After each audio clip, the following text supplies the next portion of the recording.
Leo tupo kwa Sheha Kinduni, lengo kuonana na wanachama wana kikundi cha Njaa ni Tatizo.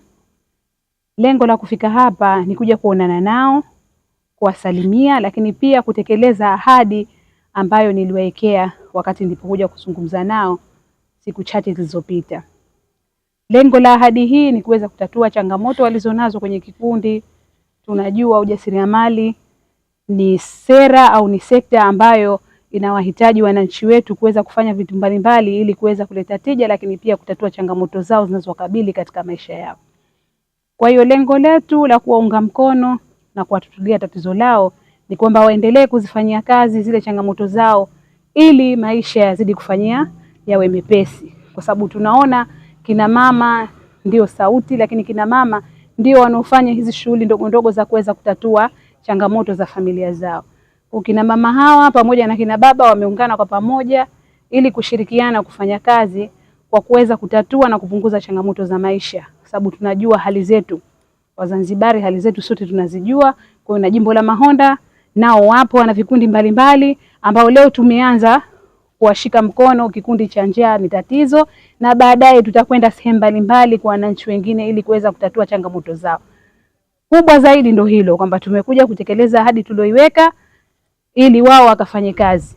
Niwaombe tu wana kikundi hichi waweze kushirikiana, na endapo watakopeshwa waweze kurejesha kule wanakokopeshwa. Lakini fedha hizi tuliowaletea leo si mkopo. Kwa hiyo wao cha kufanya ni kuziendeleza tu hizi pesa zikaleta tija kwa jamii, lakini zikawaletea tija kwa wao mmoja mmoja. Umoja ni nguvu na utengano ni udhaifu. Kwa kushirikiana kwao kunaweza kutatua chochote watakaposhirikiana. Kwa hiyo kwangu mimi na ninachowashauri waendelee kushirikiana, kwa sababu watakaposhirikiana mambo mengi mnaweza kutatua kwa pamoja. Baada ya kusema hayo, naendelea tena kumshukuru Rais wa Zanzibar na Mwenyekiti wa Baraza la Mapinduzi Dr. Hussein Ali Mwinyi, lakini pia namshukuru Rais wetu wa Jamhuri ya Muungano wa Tanzania Mama Samia, kwa sababu tayari wameshawekeza kwa vijana, lakini pia wamewekeza kwa wanawake. Wale ambao wako tayari kufanya shughuli za kijasiriamali, basi serikali imeweka misisitizo mbalimbali, imeweka mkazo kwenye hilo ili kuweza kuwakopesha. Lakini mbali ya kuwakopesha wameweka mazingira rafiki ili kuwawezesha sasa kupata tija katika biashara zao. Shukuru Mwenyezi Mungu kwa kumjalia mama yetu au mtoto wetu kwa kutuletea fedha hii hapa. Mwenyezi Mungu amjalie, amfanikishie mambo yake yawe mazuri zaidi. Wito tunautoa wafanye kama alivyotufanyia mama yetu. Tunapokuwa tuna shida watutekelezee shida zetu. Kwa majina naitwa Alhaji Fadhil, ni katibu wa chama wadi ya Mahonda.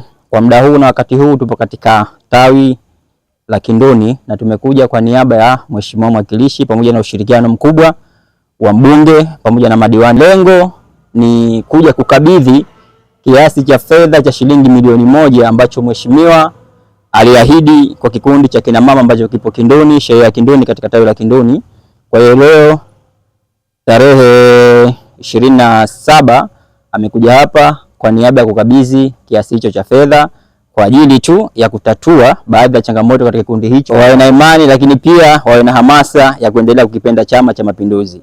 Kikubwa tunashukuru na tunawapongeza sana viongozi wa jimbo la Mahonda kwa kazi yao nzuri yenye tija. Tunawashukuru na tunawapongeza sana kwa kazi kubwa ambayo wanaifanya, na tunawaombea sana kwa Mungu awazidishie imani, awape mwendo wa kasi, wazidi kuwa na nguvu ya kufanya kazi katika jimbo letu la Mahonda.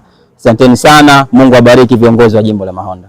Mungu ambariki Mama Samia, lakini pia Mungu ambariki na ampe nguvu sana kiongozi wetu mpendo, baba yetu Mheshimiwa Hussein Ali Mwinyi.